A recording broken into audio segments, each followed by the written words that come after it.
ಯಾವುದೇ ಮಧ್ಯವರ್ತಿಗಳ ಇಲ್ಲದೆ ಹಾವಳಿ ಇಲ್ಲದೆ ಯಾವುದೇ ಮಧ್ಯವರ್ತಿಗಳ ಹಾವಳಿ ಇಲ್ಲದೆ ನೇರವಾಗಿ ಮಧ್ಯವರ್ತಿಗಳ ಹಾವಳಿ ಇಲ್ಲದೆ 70 ಕೋಟಿ ನೇರವಾಗಿ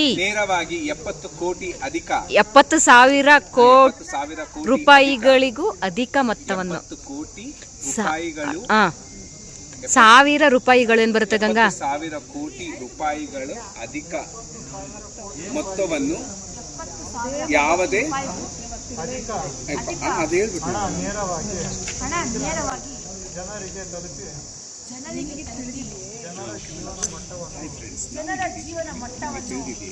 ಸಿದ್ದರಾಮಯ್ಯ ಸರ್ಕಾರವು ಅಧಿಕ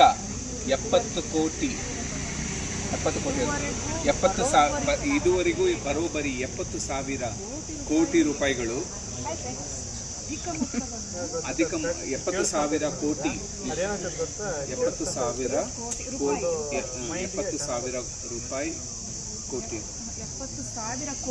70,000 ಕೋಟಿ ರೂಪಾಯಿಗಳು ಅಧಿಕ ಮೊತ್ತವನ್ನು ನೇರವಾಗಿ ಯಾವುದೇ ಮಧ್ಯವರ್ತಿಗಳು ಇಲ್ಲದೆ ಹಾವಳಿ ಇಲ್ಲದೆ ಡೈರೆಕ್ಟ್ ನೇರವಾಗಿ ಫಲಾನುಭವಿಗಳ ಬ್ಯಾಂಕ್ ಖಾತೆಗೆ ಡಿಬಿಟಿ ಮೂಲಕ ಡೆಬಿಟ್ ಮೂಲಕ ಪಾವತಿಸಲಾಗಿದೆ